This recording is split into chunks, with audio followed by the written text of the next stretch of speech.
ओम शांति। हम मनन कर रहे हैं अव्यक्त वतन से आए विशेष भोग संदेशों का, जिसमें बाप दादा ने हम बच्चों को अंतिम समय की विकराल परिस्थितियों पर, विघ्न व समस्याओं पर विजय प्राप्त करने की अनेक युक्तियां बताई। अचल अडोल रहकर तीव्र पुरुषार्थ कर संपूर्ण संपन्न बनने की अनेक विधियां बताई।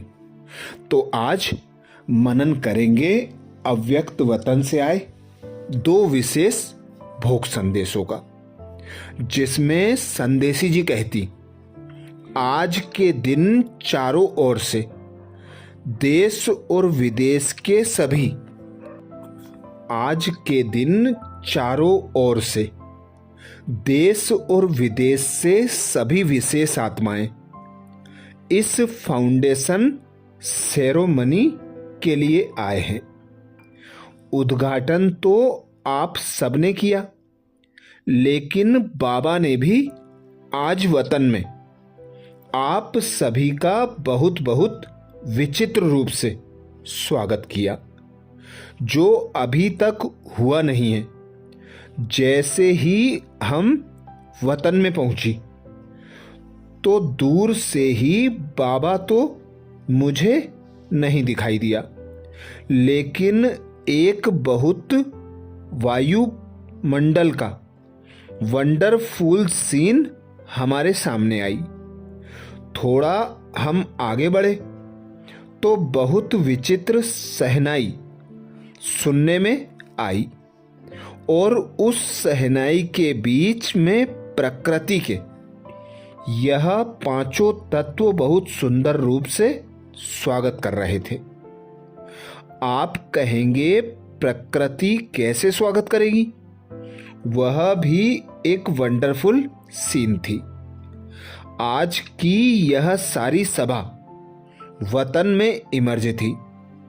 तो पहले हमने देखा आकाश दिखाई दिया, और उस आकाश से हम सबके ऊपर बहुत सुंदर फूलों की वर्षा हो रही थी। तो आकाश प्रकृति हमारा यह स्वागत कर रही थी। फिर आया वायु। वायु ऐसे चल रही थी जो चारों ओर के भिन्न भिन्न वृक्ष के पत्तों की टालियां ऐसे हिल रही थीं, हवा से टाल टालियां ऐसे झूम रही थीं, जो ऐसे सुंदर साज निकल रहे थे जो अभी तक तो हमने नहीं सुने हैं।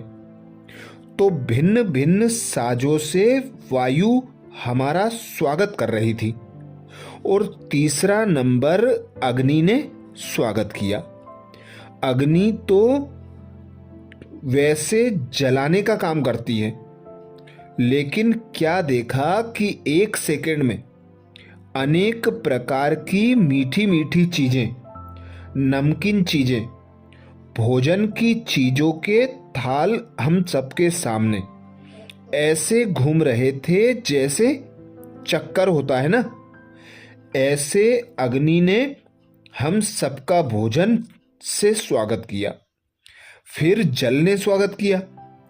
जैसे हम यहां स्लोगन वरदान रूप में देते हैं, इसी प्रकार से वहां बहुत सुंदर चमकीले स्लोगन थे, जो सागर में ऐसे सुंदर स्लोगन की थालियां निकली, और भिन्न भिन्न प्रकार के सुंदर सजे हुए स्लोगन सबको मिलते गए। ऐसे सागर ने सभी की स्वागत की।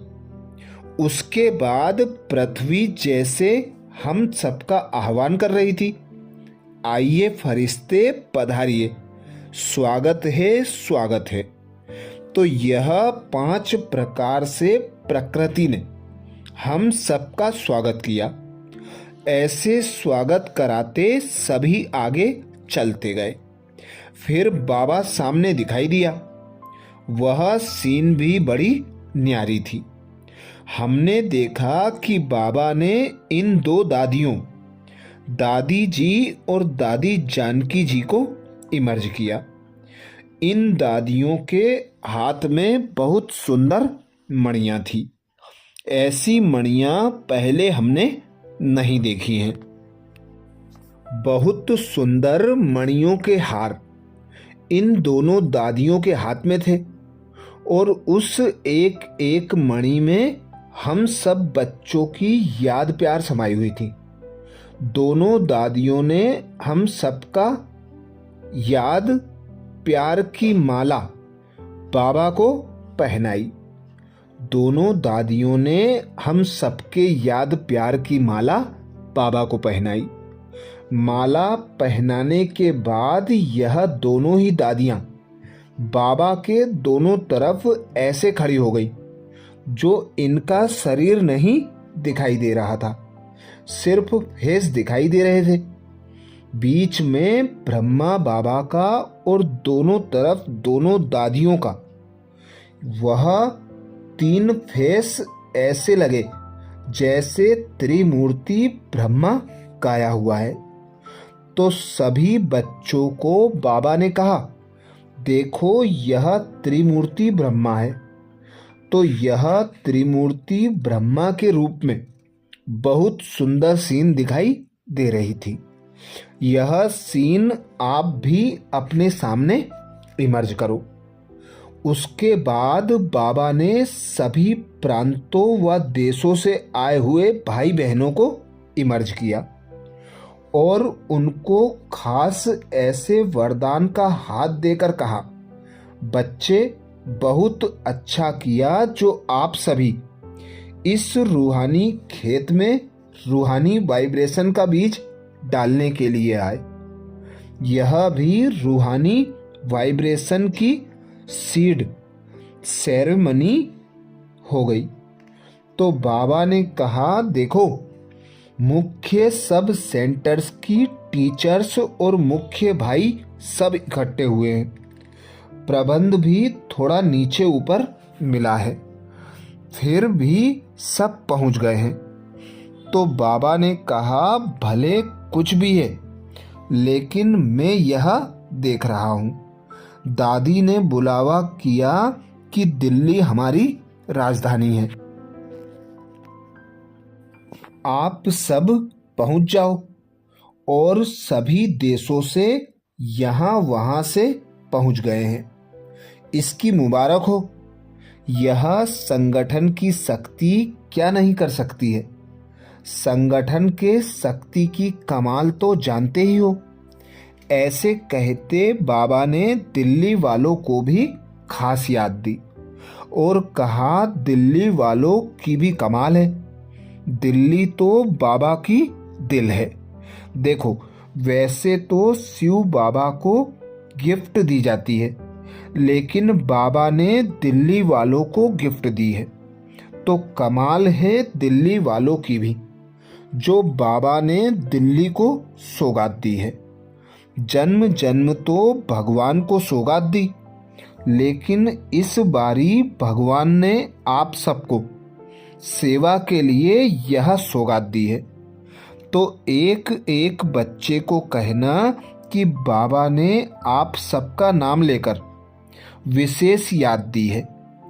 जैसे बाबा के सामने सभी बच्चे इमर्ज थे और बाबा एक एक को नाम से याद और प्यार बहुत बहुत दिल से दे रहे थे। ऐसे याद प्यार देते बाबा बोले, बच्चों से यही संकल्प कराना कि हर एक की अपने रूहानी वाइब्रेशन फैला करके दिल्ली द्वारा विश्व में बाप को प्रत्यक्ष करना ही है। तो सभी इस सभा में यही संकल्प करो। अच्छा, ये विशेष संदेश बाप दादा ने अव्यक्त वतन से 9 दिसंबर 2001 को हम भाई बहनों के लिए भेजा था, जिसमें विशेष स्वर्ग का साक्षात्कार कराया और विशेष कर्तव्य बताए। अब मनन करेंगे 10 दिसंबर बानू के दिव्य संदेश का। संदेशी जी कहती, हर दृश्य साक्षी दृष्टा बनकर देखो। आज वतन में बाप दादा से मिलन मनाते, साकारी दुनिया का समाचार सुनाया। यूं तो बाप दादा हमसे पहले ही जानते हैं, देखते हैं, लेकिन फिर भी मिलन मनाते कुछ लेन देन तो करते ही हैं। बाप दादा बिल्कुल ही न्यारे और प्यारे रूप से मुस्कुरा रहे थे। बाद में बोले, बच्ची, यह सब तो होना ही है। बच्चों को एवर रेडी बनाने के लिए यह सब दृश्य बीच बीच में आने ही हैं, जिससे बच्चों को साक्षी दृष्टा बन सब दृश्य देखने का अभ्यास करने का चांस मिलता है। इसलिए बच्चों को सदा काल तख्त नसीन बेफिक्र बादशाह बन अपनी रूहानी सेफ्टी की स्थिति में स्थित रहना है। दुनिया में घर घर लड़ाई है। अयोध्या की घटना के बाद कई शहरों में हिंसा की घटनाएं हो रही थी, लेकिन बच्चों को अपने शांति धाम घर में बैठ मास्टर शांति के सागर बन चारों ओर शांति की लहर फैलानी है। अव्यक्त वर्ष आरंभ होने के पहले फरिश्तेपन की स्थिति में स्थित रहने के अनुभव का चांस मिला है। सदा अपने को चेक करो कि हलचल के वायुमंडल में भी सेकेंड में अचल रह सकते हैं, वह हलचल के वायुमंडल के प्रभाव में आ जाते हैं, क्योंकि दिन प्रतिदिन वायुमंडल तो अति में जाना ही है। इसलिए नथिंग न्यू की वृत्ति से लाइट हाउस बन शांति दो और शक्ति दो। अच्छा, तो ये थे विशेष बाप दादा के भोग संदेश हम ब्राह्मण बच्चों के लिए। ओम शांति।